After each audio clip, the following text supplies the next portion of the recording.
ஓம் சாந்தி. இன்று அறிவோமா ஆன்மீகம் பகுதியில் ஹோலியின் ஆன்மீக அர்த்தம் என்கிற தலைப்பின் முதல் பாகத்தை பார்க்கலாம். ஹோலிக்கு முன்னதாக ஹோலிகாவை குறிக்கும் பயிரின் மேல் ஒரு உருவ பொம்மையுடன் நெருப்பு உருவாக்கப்படுகிறது. இது ஆன்மீக ரீதியாக நம் ஒவ்வொருவருக்குள்ளும் இருக்கும் தீமை அல்லது எதிர்மறையை குறிக்கிறது.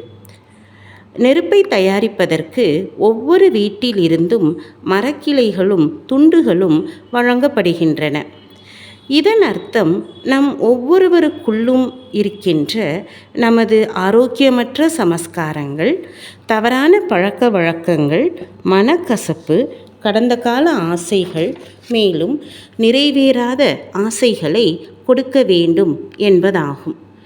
ஹோலிகா தகனம் அல்லது இரவில் தீயை எரிப்பது, மேலும் மக்கள் நெருப்பை சுற்றி நடனமாடுவது போன்ற அனைத்தும் நமது எதிர்மறைகள் அனைத்தையும் தீயில் வைக்க வேண்டும் என்பதை குறிக்கிறது.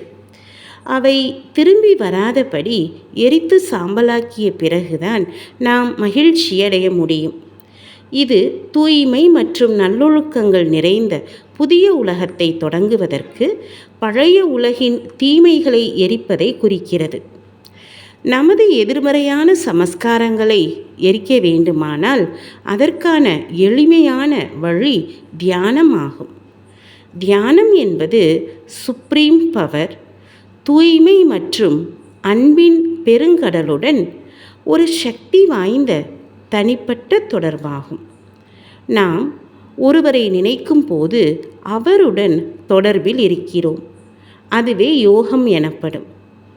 நாம் பரமாத்மாவின் சக்தி வாய்ந்த நினைவில் இருக்கும் போது யோக அக்னி அனைத்து அசுத்தங்களையும் எரிக்கிறது. புராணங்களின்படி இது அரக்கன் அரசன் ஹிரண்யகசிபு மற்றும் ஹோலிகாவை அழித்ததையும் பக்த பிரகலாதன் பாதுகாக்கப்படுவதையும் கொண்டாடுகிறது. எனவே இது நம்பிக்கை மற்றும் சரணாகதியின் சக்தியை நினைவூட்டுகிறது. நாம் நிலையான மற்றும் ஆழமான நம்பிக்கை கொண்டால் பரமாத்மா நம்மை வலி மற்றும் துன்பத்தின் நெருப்பிலிருந்து பாதுகாக்கின்றார். ஓம் சாந்தி.